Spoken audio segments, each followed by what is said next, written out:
بدقسمتی یہ کہ آج جس قدر جتنا بھی آپ دیکھیں تو امت محمدیہ علیہ صاحبہ الصلاۃ والسلام میں تفرقہ بازی، فرقہ پرستی اور فرقہ بندی اپنی پورے عروج پر ہے۔ ایک حدیث مبارک میں آقا دو جہاں سرور کون و مکان صلی اللہ علیہ وسلم نے ارشاد فرمایا،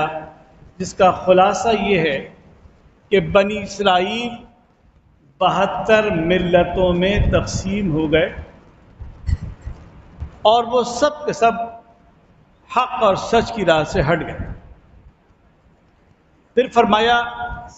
ستفترق امتی علی 73 ملتا، جبکہ میری امت 3 اور 70 یعنی 73 ملتوں میں بٹ جائے گی، تقسیم ہو جائے گی۔ اور ساتھ ہی فرمایا کلہم فی النار الا واحدہ، اور ان میں سے ہر ایک جہنمی ہوگا سوائے ایک کے۔ صحابہ کو تعجب ہوا جب انہیں یہ بات معلوم ہوئی کہ رسول اقدس آقا نعمت صلی اللہ علیہ وسلم نے مستقبل کی خبر دی ہے اور ماضی کی خبر دی۔ ماضی کی خبر کیا تھی کہ بنی اسرائیل 72 ملتوں میں بٹ گئے اور سب گمراہ بھی ہوئے۔ حضور اکرم علیہ السلام نے یہ ارشاد فرمایا کہ میری امت 73 میں تقسیم ہوگی، اور ساتھ ہی یہ بھی خبر دی، یعنی ایک خبر ماضی کی ہے اور ایک خبر مستقبل کی ہے۔ فرمایا کلہم فی النار، سب کے سب جہنم میں ہوں گے الا واحدہ، لیکن ایک نہیں ہوں گے، ایک کے علاوہ سب جہنم میں۔ تو صحابہ نے پوچھا قالوا من ہی یا رسول اللہ، اے اللہ کے رسول وہ کون ہے جو جہنم میں نہیں ہوں گے؟ الفاظ کا چناؤ کیا ہے؟ کلہم فی النار الا واحدہ، ایک کے علاوہ سب جہنم۔ جب سرکار علیہ السلام نے یہ فرمایا تو صحابہ نے پوچھا کہ وہ ایک کون ہوگا جس کے لیے آپ نے فرمایا کہ وہ نہیں ہوں گے جہنم میں؟ تو آپ صلی اللہ علیہ وسلم نے فرمایا قال ما انا علیہ واصحابی، جس پر میں اور میرے صحابہ ہیں۔ معلوم یہ ہوا کہ جو ملتیں ہیں، قوم ہے، دیکھیں ایک تو آج کل جسے ہم قوم کہتے ہیں نا، وہ تو ہوتا ہے کہ جی کسی ملک کا رہنے والا، مثلا پاکستان کا رہنے والا ہے تو کیا بولیں گے پاکستانی، ایران کا ہے تو ایرانی، افغانستان کا تو افغانی، امریکہ کا ہے تو امریکی۔ حالانکہ یہ قومیت نہیں ہے، یہ ہے وطنیت، یعنی جس سٹیزن شپ آپ کی جو ہے، شہریت جو ہے وہ کیا ہے یہ بتایا جائے۔ قومیت ایک یہ ہے کہ جو ہماری علاقائی تقسیم ہوتی ہے کہ جناب مختلف صوبے کے رہنے والے، اور صوبوں میں بھی مختلف جو ہے کاسٹ جسے ہم کہتے ہیں، تو اس کو بھی کہا جاتا ہے۔ لیکن حقیقتاً جسے ملت کہتے ہیں، وہ ملت صرف 2 چیزوں میں تقسیم ہوتی ہے، ایک کفر کی ملت ہے اور ایک اسلام کی ملت ہے۔ آج آپ جس وقت دیکھتے ہیں بہت ساری باتیں کہ جس وقت 18 اکتوبر 2023 میں یہ ایک نیا طوفان الاقصی کے نام سے جس معرکے کا جہاد کا آغاز ہوا فلسطین میں صہیونی حکومت کے خلاف، ان کے ظلم و جبر کے خلاف، تو اس وقت سے لے کر 1 سال ہونے کو آیا، اور آپ اس بات پر انتہائی حیران ہوں گے کہ جب یہ حماس نے یہ کارروائی شروع کی،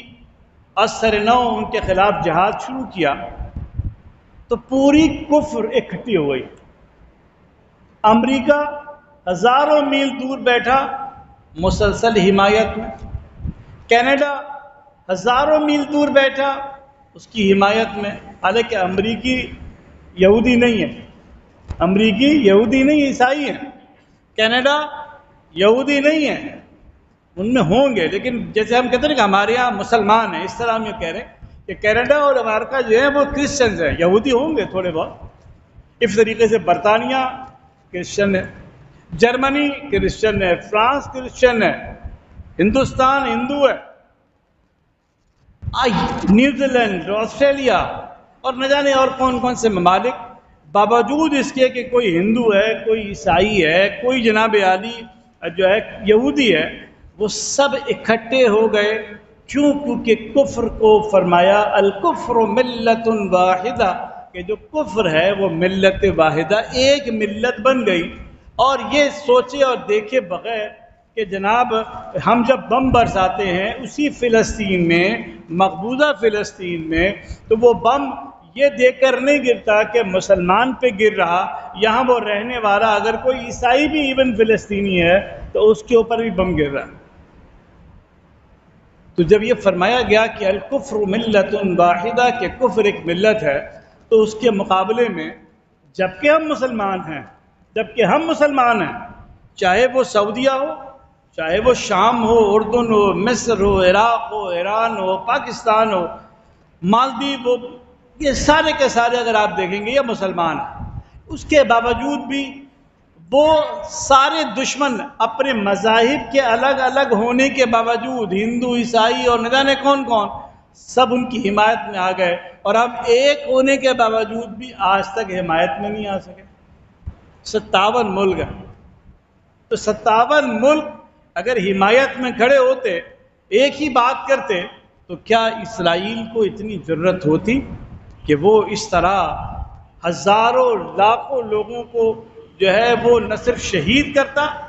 بلکہ ان کو زخمی کرتا اور نہ ان کو بے گھر پورا شہر ہی تباہ کر دیا، اور وہ ہزاروں لاکھوں لوگ بیچارے جو ہے وہ دنیا پہ چلے گئے، شہید ہو گئے، مر گئے بیچارے، تباہ ہو گئے، ٹوٹ پھوٹ گئے، ان کے ٹکڑے ٹکڑے ہو گئے، ان کا پتہ نہیں چلا. پھر وہ آگے بڑھ کر لبنان پہ حملہ کرتا ہے، کبھی شام پہ حملہ کرتا ہے، کبھی جناب عالی اردن پہ حملہ کرتا ہے، کبھی ایران کو دھمکیاں دیتا ہے. بس پاکستان بچ گیا بھی تو دھمکی سے اس کے. اصل میں تو ٹارگیٹ ہم ہی لوگ ہیں نا، ان کو پتہ ہے کہ انہی کے پاس اٹامک پاور ہے. سوال یہ ہے کہ جب کفر ملت واحدہ ہے تو مسلمان ملت واحدہ کیوں نہیں بن سکے؟ تو اس کی وجہ یہ ہے میرے عزیز کہ یہ بڑا حساس موضوع ہے، اور میں ظاہر ہے کہ اتنے حساس موضوع کو اس طرح نہیں بات کرنا چاہتا، لیکن جب میں دیکھتا ہوں تو اس کے پیچھے کیا لگتا ہے. ایک حدیث مبارک میں رسول اللہ صلی اللہ علیہ وسلم نے فرمایا تھا، جس کا خلاصہ یہ ہے کہ مجھے اس بات کا کوئی خوف نہیں ہے کہ میری امت میرے بعد شرک کرے گی. یہ سرکار نے فرمایا، قیامت کی خبر دی ہے، قیامت تک کی خبر دی ہے.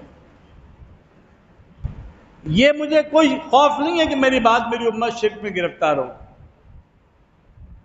لیکن فَإِنَّهُمْ يَتَنَافَسُونَ فِي الدُّنْيَا، او کما قال، مگر وہ دنیا کی محبت میں گرفتار ہو کر دنیا میں گم ہو جائے گی. دنیا مال کی محبت اتنی غالب آئے گی کہ وہ جو دین کی اصل بنیاد ہے اسے چھوڑ ڈالے گی. شرک تو نہیں کرے گی، شرک نہیں کرے گی، الحمدللہ گناہ گار ہوں گے، سیکار ہوں گے، مگر دنیا کی محبت ایسی ہوگی کہ ہماری حالت دیکھو کہ مار پڑ رہی ہے ہمارے پڑوس، ہم کہتے ہیں یار ہمیں تھوڑی مار پڑ رہی ہے، حالانکہ جو آپ کے پڑوس میں آ کے مار رہا ہے وہ آپ کو چھوڑ دے گا. ابھی اس کی مثال دیکھیں نا، جب اسرائیل بم برسا رہا ہے تو ایران میں بم برساتا ہے. ہمارے وہ لوگ جو اہل سنت کے وہ کہتے ہیں بھئی وہ تو شیعہ ہیں، مان لیا کہ وہ شیعہ ہیں، لیکن جب وہ لبنان میں برساتا ہے، جب وہ فلسطین میں برساتا ہے تو ہم کہتے ہیں وہ سنی ہے. ہم تو ابی من و تو کے جھگڑے میں ہیں، اختلاف ہے اپنی جگہ، اس سے کوئی انکار نہیں ہے، لیکن جب وہ بم برساتا ہے تو وہ کہتا ہے کہ ہم مسلمانوں کو مار رہے ہیں. اس کا بم یہ فرق نہیں کرتا کہ یہ شیعہ یا سنی ہے، یہ وہابی ہے دیوبندی ہے، وہ گراتا ہے بم، مارتا ہے. کیا ہم ایک پروردگار کو ماننے والے اور نبی آخر الزمان صلی اللہ علیہ وسلم کا کلمہ پڑھنے والے اور سارے انبیاء کرام پر ایمان لانے والے، تمام کتب سماویہ پر ایمان لانے والے اور تمام ملائکہ پر ایمان لانے والے، اور سب سے بڑھ کر یہ کہ یوم آخرت پر کہ مرنے کے بعد زندہ ہو کر حساب بھی دینا ہے، ہمارے اندر وہ رمق کیوں نہیں ہے کہ ہم اپنے ان جھگڑوں کو تھوڑا سا پیچھے ڈالیں اور ڈال کر ہم ملت واحدہ بن جائیں؟ تو تو چونکہ رسول اللہ صلی اللہ علیہ وسلم نے قیامت تک کی خبر دیتے ہوئے فرمایا تھا کہ میری امت دنیا میں جو ہے گم ہوگی، فَإِنَّهُمْ يَتَنَافَسُونَ فِي الدُّنْيَا، وہ دنیا میں گم ہو جائیں گے۔ اور گم ہونے کی مثال یہ ہے کہ آپ دیکھیں کہ جتنے ممالک اسلامیہ ہیں وہ صرف اپنے مفادات کے تابع ہیں، وہ اپنے مفادات کے تابع ہیں، چاہے وہ مصر ہو، چاہے سعودی عربیہ ہو، چاہے وہ اردن ہو، چاہے ابھی اردن کے بارے میں پچھلے دنوں اخبار میں خبر آئی کہ باوجود اس کے کہ جارڈن جسے آپ کہتے ہیں انگریزی میں، یہ اردن جو ہے اس نے باوجود اس کے کہ قتل و غارت گری ہو رہی ہے مقبوضہ فلسطین میں، لیکن اس نے ان یہودیوں کو اپنے تمام تر مصنوعات جو ہے وہ برآمد کی ہیں، ایکسپورٹ کیا ہے۔ بھائی آپ اگر کچھ نہیں کر سکتے تھے تو ان کو بیچنا تو بند کرتے نا، بھائی ان کے دال روٹی تو بند کرتے جو آپ کر سکتے تھے، لیکن چونکہ آپ کو اپنے مفادات تھے۔ ترکیہ جسے کہتے ہیں کہ جو صرف منہ کے فائر کرنے کی بات ہو رہی ہے، ایک طرف خواب دیکھتے ہیں کہ جی ہم سلطان عثمانیہ ہیں، ہم جناب علی عثمانی سلطنت کا خواب دیکھ رہے ہیں، اور حال یہ ہے کہ آج تک انہوں نے ایکسپورٹ اسرائیل کو بند نہیں کیا۔ ہم تو پھر پاکستانی ہیں، اللہ کا شکر ہے کہ ہم لوگوں میں اتنی غیرت ہے کہ باوجود اگر کچھ بھی نہ کرے تو ہمارا عام مسلمان از خود ان پروڈکٹس کا بائیکاٹ کرتا ہے، اس لیے کہ وہ یہ سمجھتا ہے کہ ہم اپنا حصہ ملا لیں۔ ابراہیم علیہ السلام پر جب آگ جلائی گئی اور آگ اتنی بڑی تھی کہ اس کے اوپر اڑنے والا پرندہ بھی جل کر گر جاتا، اس آگ پر ایک پرندہ جاتا ہے اور جا کر وہ اس چونچ میں پانی لے کے اس آگ میں پانی ڈالتا ہے، تو کسی دوسرے پرندے نے پوچھا بی بی اتنی بڑی آگ میں تیرے چونچوں کے پانی سے کہیں آگ بجھتی ہے؟ اس نے کہا نہیں بجھے گی۔ تو کہا پھر تو ڈال کیوں رہی ہے؟ کہا میں اپنا کام کر رہی ہوں، اس لیے کہ جب اللہ تعالیٰ قیامت کے دن محبوبان خلیل میں ابراہیم علیہ السلام کے محبین میں نام لکھے گا تو میرا نام لکھا ہوا ہوگا۔ اپنے حصے کا کام ہم کر رہے ہیں۔ تو میرے عزیز یاد رکھیے کہ یہ جو فرقہ بندی ہو رہی ہے اس کے پیچھے بڑی سازشیں ہیں، اور میں نے قرآن کریم کی آیت پڑھی وَاعْتَصِمُوا بِحَبْلِ اللَّهِ جَمِيعًا وَلَا تَفَرَّقُوا، کہ تم اللہ کی رسی کو مضبوطی سے تھام رکھو اور فرقے نہ ہو جاؤ۔ کہ بتانے رنگ و بو کو توڑ کر، اقبال کا شعر ہے، بتانے رنگ و بو کو توڑ کر ملت نہ گم ہو جا، نہ تورانی رہے باقی نہ ایرانی نہ افغانی ہے۔ اقبال بار بار یہ کہتے ہیں کہ بازو تیرا توحید کی قوت سے قوی ہے، اسلام تیرا دیس ہے تو مصطفی ہے۔ یاد رکھیے اپنا اول و آخر جناب محمد مصطفیٰ صلی اللہ علیہ وسلم کو بنائیے، وہی آپ کے لیے رہبر و رہنما ہیں۔ اگر ان کے ماننے والے آپ کے ساتھ چلیں گے، جن کی اتباع آپ کو کرنی ہے تو ٹھیک ہے، اس کے علاوہ کسی اور کی اتباع کریں، فتنہ و فساد برپا کرنے والوں کی کریں تو یقیناً امت جو ہے پھر گمراہی کی طرف جائے گی۔ اور یاد رکھیں میرے آقا نے فرما دیا تھا کہ 73 ملتوں میں ایک ہی حق پر ہوگا، آپ کی مرضی ہے کہ اس ایک کو چنتے ہیں یا سب کو ٹھیک کہتے ہیں، یہ آپ کی ذمہ داری ہے۔ قیامت قریب ہے، انشاءاللہ وہاں پر حاضر ہوں گے، ہر شخص اپنے کیے کا حساب دے رہا ہوگا۔ اللہ اس کا رسول میرا آپ کا ہم سب کا حامی و ناصر ہو۔ وآخر دعوانا الحمدللہ رب العالمین۔